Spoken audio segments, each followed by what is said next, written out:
रहीम। अस्सलामुअलैकुम BCom students, कैसे हैं बेटा आप सब लोग। उम्मीद है कि आप सब लोग ठीक ठाक होंगे। बेटा हमने लास्ट टाइम डिस्कस किया coefficient of correlation. Okay, coefficient of correlation discuss करने के बाद कोरिलेशन पढ़ा, कोरिलेशन की सारी कंडीशंस पढ़ी, कोफिशिएंट ऑफ कोरिलेशन मैथमेटिकली हमने डिस्कस कर लिया। आज का टॉपिक है बेटा हमारा coefficient of determination. Okay, coefficient of determination correlation अगला टॉपिक है बेटा। इसके बारे में क्या कहते हैं, the coefficient of determination is defined as the square of the coefficient of correlation and when the multiply by 100। सही है, यानी कोफिशिएंट ऑफ डिटर्मिनेशन क्या चीज़ है, कहते हैं इसको हम यूँ कह सकते हैं, अगर मैं स्क्वायर कर लूँ किसका बेटा, कोफिशिएंट ऑफ कोरिलेशन का, और व्हेन मल्टीप्लाई बाय 100 तो इसको 100 से मल्टीप्लाई कर दूँ, यानी कि आर का मतलब कोफिशिएंट ऑफ कोरिलेशन, मुझे इसका स्क्वायर करना है, देन मल्टीप्लाई बाय 100। ये जो रिजल्ट बनेगा बेटा इसे हम कहेंगे कोफिशिएंट ऑफ डिटर्मिनेशन। ठीक है, कोफिशिएंट ऑफ डिटर्मिनेशन कैसे निकालेंगे, यकीनन पहले आर निकालेंगे यानी कोफिशिएंट ऑफ कोरिलेशन निकालेंगे, उसका हम स्क्वायर मल्टीप्लाई बाय 100 करेंगे तो क्या बन जाएगा बेटा हमारा कोफिशिएंट ऑफ डिटर्मिनेशन। क्लियर हो गया बेटा। इसको मजीद आगे लेकर चलते हैं, इसी के अंदर हम टॉपिक डिस्कस करेंगे प्रोबेबल एरर। प्रोबेबल एरर क्या होता है, इसकी कंडीशंस क्या होती हैं, इसके बारे में बेटा हम डिस्कस करते हैं। प्रोबेबल एरर कहते हैं the check the reliability the coefficient of correlation use the formula probable error. अगर हमें ये चेक करना हो इसकी ये कितना रिलायबल है, कितना इसमें एरर आ चुका है, कितना इसके अंदर कोफिशिएंट ऑफ कोरिलेशन के इश्यूज हैं, तो हम ये फार्मूला यूज करते हैं, इसे कहते हैं प्रोबेबल एरर। इसका फार्मूला देखें हमारा P for probable, E for error, plus minus 0.6745 1 minus R square divided by under root N. ठीक है बेटा, आर अगेन वही दोबारा हमारे पास कोफिशिएंट ऑफ कोरिलेशन को शो कर रहा है। ठीक है बेटा, आर किसको शो करता है, हमारा कोफिशिएंट ऑफ कोरिलेशन को शो करता है, और अंडर रूट एन, एन का मतलब नंबर्स। इसके बाद हम इसमें रिमार्क्स देना सीखेंगे। जब ये रिमार्क्स की बात आएगी तो मैं आपको बताऊंगा क्या होता है, जिसके अंदर हम चेक करेंगे R is less than, R is greater than, बहरहाल ये कंडीशंस को हम डिस्कस करेंगे। जब डिस्कस करेंगे तो फिर मैं कमेंट्स देना आपको डिस्कस करूंगा। अभी मैं सिर्फ आपसे जो डिस्कस करूंगा बेटा वो एक क्वेश्चन है। क्वेश्चन देखें आपके सामने है, उसके अंदर आपसे कहते हैं कैलकुलेट करें coefficient of correlation number 1, number 2 coefficient of determination. Correlation आप पहले भी पढ़ चुके हैं, determination, determine the probable error and it's results, और फिर हम उसके रिजल्ट्स के बारे में भी कुछ ना कुछ कमेंट्स देंगे। ओके, प्रोबेबल एरर मालूम करने के लिए देखें, पहले कोफिशिएंट ऑफ कोरिलेशन निकालने के लिए मैंने फार्मूला लिखा N summation X Y minus summation X into summation Y divided by under root N summation X square minus summation X का whole square into under root N summation Y square minus summation Y का whole square. We know that कि हमें x और Y given होंगे, हम दोनों को multiply करके एक्स वाई निकालेंगे, क्योंकि एक्स स्क्वायर चाहिए तो स्क्वायर का कॉलम भी, वाई स्क्वायर चाहिए तो वाई स्क्वायर का कॉलम भी हमें रिक्वायर्ड होगा। ठीक है, डेफिनेटली ये सब चीज़ें हमें रिक्वायर्ड हैं। सबसे पहला काम करते हैं, इनको मल्टीप्लाई करते हैं, 9 मल्टीप्लाई बाय 6 करते हैं, we get 54, 11 multiply by 2 we get 22, 10 multiply by 5 हमारे पास आया 50, 8 मल्टीप्लाई बाय 4 वी गेट 32, और इसके बाद 7 8 56। ओके बेटा, अब स्क्वायर कर लें, 6 का स्क्वायर हमने किया 36, फिर 2 का स्क्वायर किया 4, 10 का स्क्वायर हुआ हमारे पास 100, 4 का स्क्वायर हुआ बेटा 16, और 8 का स्क्वायर हमारे पास बन गया 64। इसी तरीके से हम y को निकालेंगे, 9 का स्क्वायर बेटा 81, 11 का स्क्वायर 121, 5 का स्क्वायर हम लेंगे 25, 8 का स्क्वायर हमने लिया 64, 7 का स्क्वायर आ गया हमारे पास 49। अब हम सबसे पहले सम ऑफ x करते हैं, ये हमारे पास आ जाता है बेटा 30, सम ऑफ y करते हैं, ये हमारे पास आता है 40, फिर हम एक्स वाई का टोटल करते हैं बेटा, ये आएगा 214, फिर हम एक्स स्क्वायर का सम करते हैं, ये आता है 220, फिर हम वाई स्क्वायर का सम करते हैं, ये आता है 340 यानी कि 340। अब हम इन वैल्यूज़ को अपने फार्मूले यानी कोफिशिएंट ऑफ कोरिलेशन के अंदर रिप्लेस करेंगे। देखिए यहाँ पे लिखा हुआ है R is equal to, N की जगह मैंने लिया 5। ठीक है बेटा, और अब इसके अंदर वैल्यू को रखूँगा, एन हो गया मेरे पास, फिर मैं ले रहा हूँ सम ऑफ एक्स वाई, वो बेटा मेरे पास बना 214 माइनस सम ऑफ एक्स है 30 और सम ऑफ वाई हमारे पास है 40। ठीक है बेटा, क्लियर, डिवाइडेड बाय इसी तरीके से हम लेंगे, पहले अंडर रूट एन की वैल्यू लेंगे, एन की जगह फिर 5 लिया, सम ऑफ एक्स स्क्वायर आपके पास है 220 इसको हम माइनस करेंगे, the sum of X whole square यानी 30 का स्क्वायर ले लेंगे, यहाँ तक अंडर रूट आया, इनटू सेकंड वैल्यू लेने के लिए, डिनोमिनेटर लेने के लिए, फिर n की जगह हम लेंगे 5, the sum of Y square हमारे पास है बेटा 340, फिर माइनस किया और y का सम कितना 40 का होल स्क्वायर।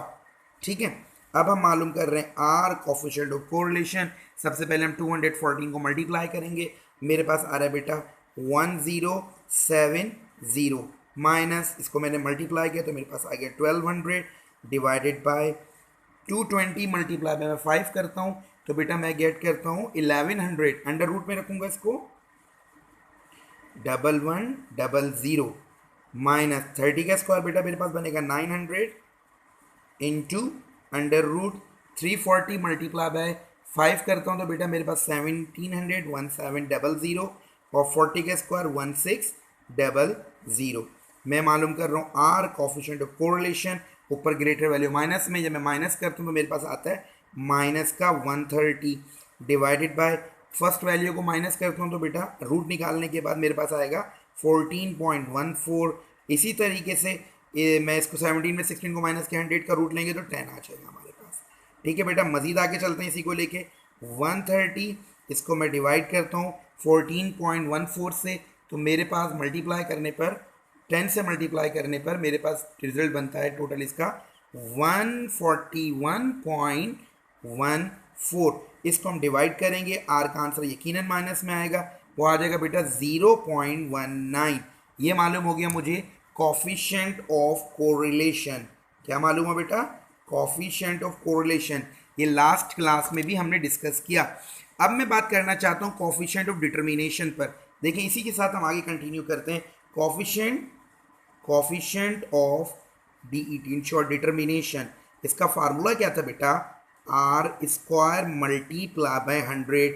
अभी हमने बात की थी, अगर हम आर स्क्वायर मल्टीप्लाई बाय 100 कर दें तो कोफिशिएंट डिटर्मिनेशन माइनस इसका स्क्वायर प्लस हो जाएगा यकीनन 0.91। इसका मैं स्क्वायर लूँगा, मल्टीप्लाई बाय मैं इसको 100 करूँगा तो क्या मालूम होगा बेटा मुझे? Coefficient of determination. आप इसको डायरेक्टली कैलकुलेट कर सकते हो। देखो मैंने कैलकुलेटर में शो करता हूँ 0.91।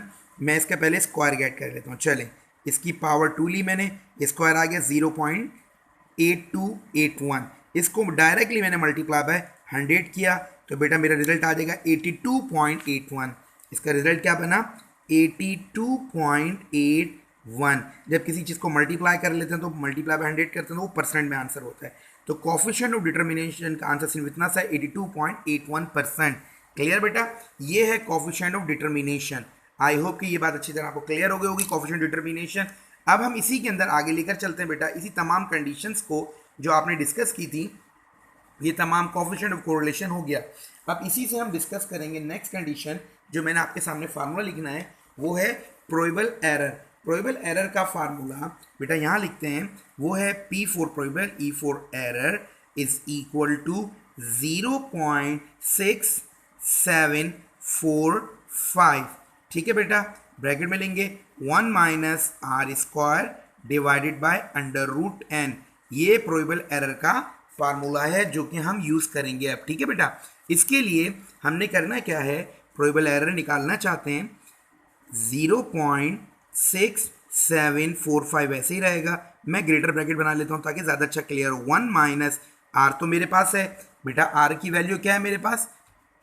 आर की वैल्यू है 0.91। अभी मैंने इसका स्क्वायर किया था, देखिए दोबारा मैं करके दिखा रहा हूँ। स्क्वायर इसका निकाल रहे हैं तो हमारे पास आ रहा है 0.82। ठीक है बेटा, divided by under root n की जगह हमने लिया इसका 5, लेकिन ये तो आपने स्क्वायर में 0.82 स्क्वायर में आ गया। ठीक है, इसको ब्रैकेट बल्कि यहाँ बनाएंगे हम। ठीक है, इस और ये हमने गेट कर लिया। ठीक है, प्रोबेबल एरर 0.6745। अच्छा, अब इसको राउंड ब्रैकेट में ले लें। अब हमें क्या करना है, 0.82 को, ये जो वैल्यू है मेरी, इसको 1 में से माइनस करना है। ठीक है बेटा, तो मैं क्या लिख रहा हूँ देखें, 1 माइनस 0.82, देन वी गेट 0.18 यानी 0.18। ठीक है, डिवाइडेड बाय, अब आपने क्या करना है, सबसे पहले रूट का बटन प्रेस किया, 5 का रूट ले लीजिए, मेरे पास बेटा आ गया 2.23।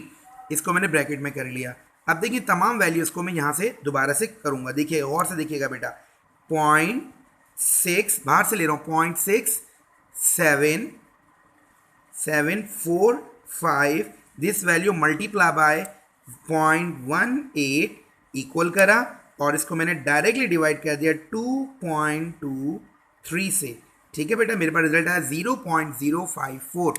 तो प्रोबेबल एरर टोटल मैंने से जो कैलकुलेट किया इसका रिजल्ट बना मेरे पास 0.05। पॉइंट के बाद हम 2 नंबर लेंगे, तो ये प्रोबेबल एरर का हमने रिजल्ट मालूम कर लिया। यहाँ तक की कंडीशंस तो बेटा कोएफिशिएंट ऑफ कोरिलेशन आपने आर भी मालूम कर लिया।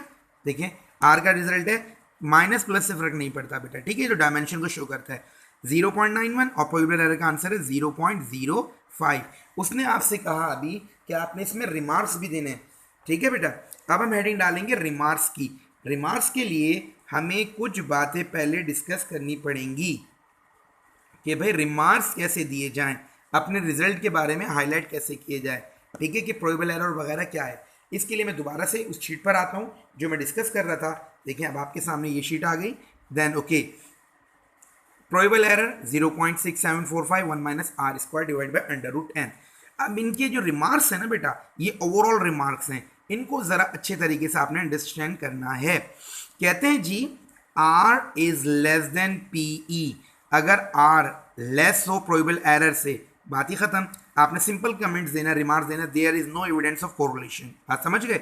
अगर हमारे पास coefficient of correlation small of probable error से, अब जरा देखें प्रोबेबल एरर है 0.05, R है मेरे पास 0.91, पॉइंट के बाद 9, पॉइंट के बाद 0, प्रोबेबल एरर स्मॉल है। अगर इन केस कंडीशन ये होती, ये 0.01 होता, स्मॉल होता, तो हम यहाँ रिमार्क्स लिखते हैं नो एविडेंस ऑफ कोरिलेशन।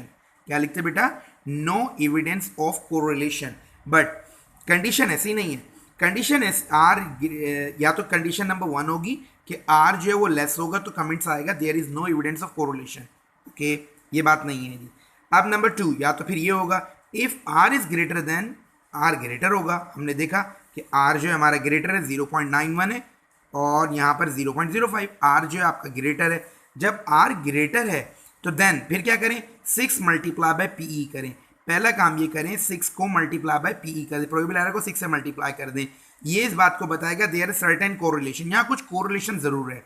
तो पहला काम आपने नंबर 1 सबसे पहले क्या करना है, 6 मल्टीप्लाई बाय PE, यानी कि मैं क्या करूँगा 6 से मल्टीप्लाई कर देता हूँ PE यानी प्रोबेबल एरर को।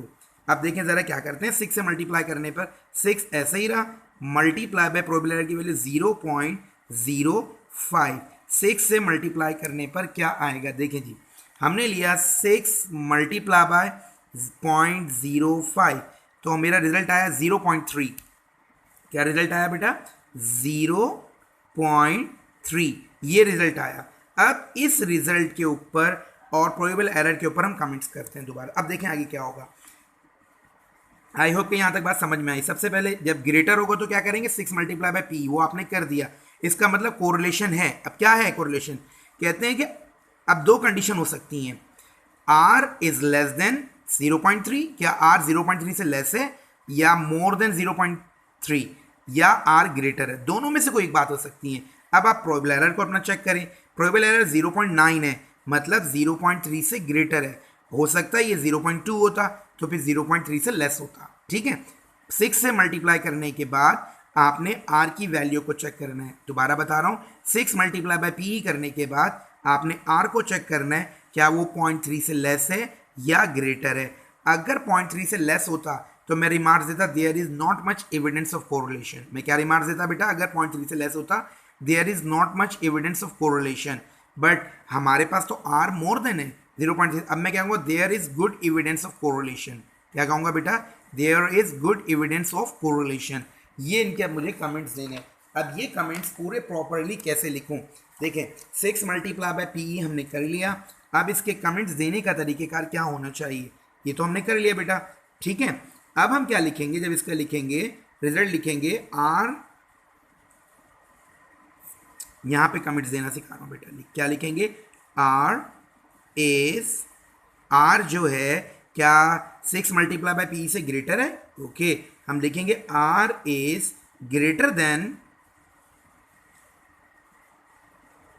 R is greater than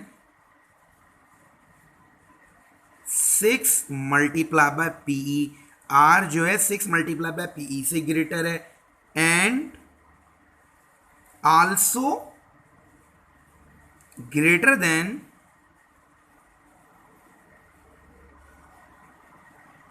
0.3।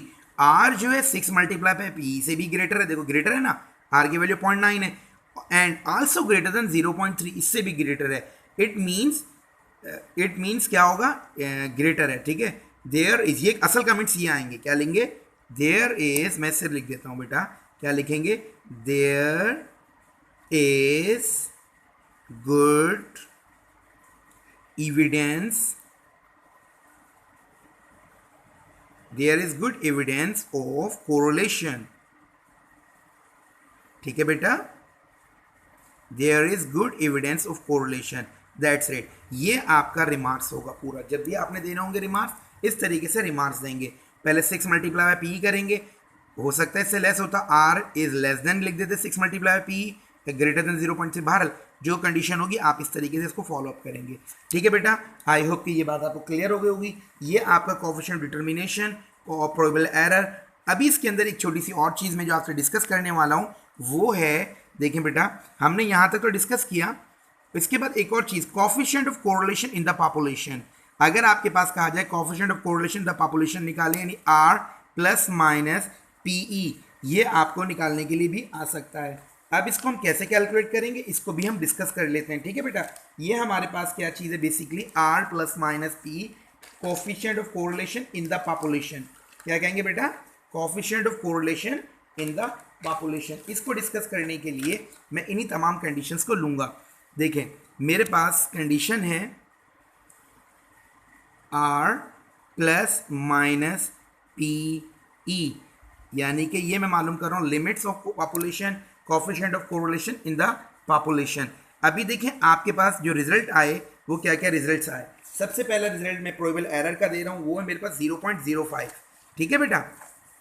अब देखें ज़रा गौर से, मेरे पास R की वैल्यू है, आपने जो निकाली 0.91, ठीक है, प्लस माइनस प्रोबेबल एरर क्या है 0.05, ये मेरे पास इसकी कंडीशन बनी। आपको मालूम है इस लिमिट को, इसको लिमिट भी कहते हैं और इन द पॉपुलेशन भी कहते हैं। अब टू साइन है ना प्लस माइनस के, पहले हम क्या करते हैं, एक ग्रेटर ब्रैकेट बना लेते हैं, 0.91 पहले मैं माइनस करूंगा ताकि इसकी लोअर वैल्यू मालूम हो 0.05, इसी तरीके से आगे लेके चलेंगे, फिर हम लिखेंगे 0.91, इसमें प्लस कर देंगे 0.05 को, ये इनकी लिमिट बनती है बेटा, ठीक है।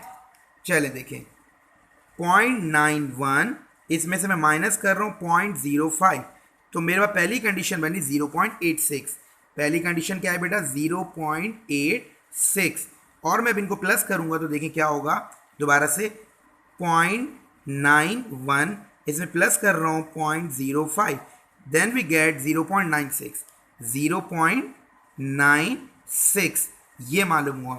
ये आ गया आपके पास limit coefficient of correlation in the population. क्या निकला है बेटा, coefficient of correlation in the population. देखिए लास्ट कंडीशन जो थी वो यही था, coefficient of correlation in the population R plus minus E, वो हमने गेट कर लिया। ये किसी का भी बी पार्ट बनकर बेटा हमारे पास आ सकता है। ओके बेटा, इसको यहीं तक रखते हैं, इसके बाद इस टॉपिक को मजीद आगे डिस्कस करेंगे। अल्लाह हाफ़िज़।